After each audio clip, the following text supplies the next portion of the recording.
Saying what a way to end it. You with the winning trophy, but today's match didn't go your way. How do you see today's match specifically? Well, just on today's game, I look well done to Nepal. First of all, I think the resilience they've shown in all their run chases has been, very admired by ourselves. The confidence that they're starting to show in the way that they're chasing. Obviously, playing at home always helps in front of 12,000 people. I think it's an amazing energy and a fantastic sort of environment created, and it should be an environment where any player wants to play, and it just energizes you. But look, they've been superb to get 4 wins out of 4. Not many teams go and do that in a series. They had 2 tough opponents in ourselves in Namibia. But look, so I'll not the ideal way for us to finish the tournament. That didn't go according to plan. It looked like it was going according to plan at one stage, and then that fantastic partnership that Rohit and Casey put together really sort of took the game away from us. But look, I'm still very proud of the guys, the way we fought, how disciplined we were for a prolonged period in the game was very good to see. But ultimately at the end it wasn't enough. 2-1-3 wasn't enough on that wicket, and we know that one of our batters probably need to go through and get a big score like Rohit did. Nepal spoiled your farewell party, but how do you see your tenure with Scotland?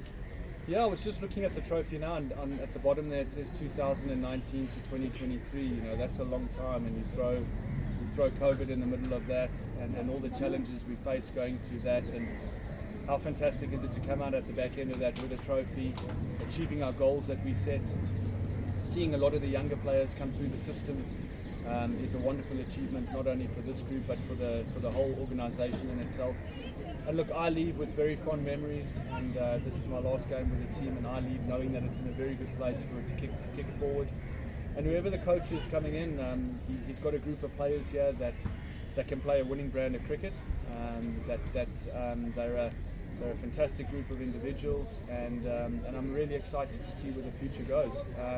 For me personally, I've got to keep challenging myself as a coach, keep looking to get better every single day, and that's why I'm taking on a new challenge myself. So, but I leave with very fond memories, and to have a trophy at the end of it is very nice.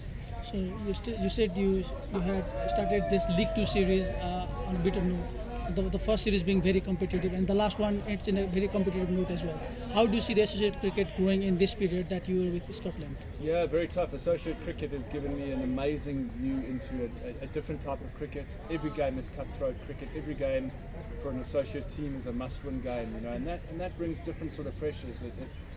It allows players to learn different attributes when you have to win a game of cricket in front of your home fans, when you've got to tour all around the world and get used to conditions and acclimatise as quickly as you can and deal with jet lag and different climates. I remember there was a trip we went to Oman, we had to deal with 50-degree temperatures, you know. So for any player going on those sort of tours, for any coach going on those tours, it's a wonderful learning opportunity, and I really hope that the associate countries get more cricket, more opportunity to play, because we've seen the sort of brand of cricket on offer here, and I'm sure the rest of the world want to see more of that cricket. You played Nepal on different occasions in different scenarios. This past week has been amazing for Nepal. How do you see them going forward? Nepal's chances to make it to the World Cup qualifier and ultimately to the World Cup. Yeah, I mentioned in the beginning of the press conference that they're showing a lot of confidence, and I think confidence breeds success. There's a lot more guys in the team starting to put performances together. It isn't just one individual the whole time. I think they've got a world-class bowler in Sandeep who showed his you know how well he bowled and the wickets he took and the sort of pressure he can apply.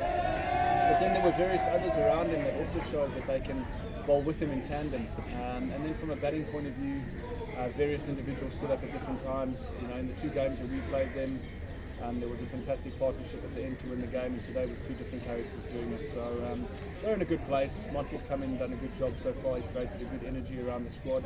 Hopefully that can continue for Nepal cricket. But all the associates are trying to get better. Everybody's trying to beat one another. So it's a good place to be. One last question that you can opt not to answer as well. So there was a moment with a specific player in Nepal that you choose not to shake hands with.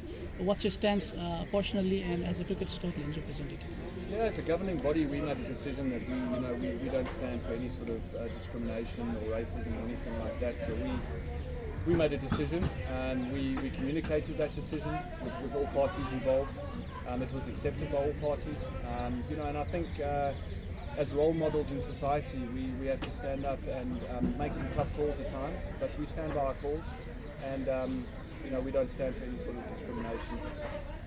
Thank you. Thank you. Thank you.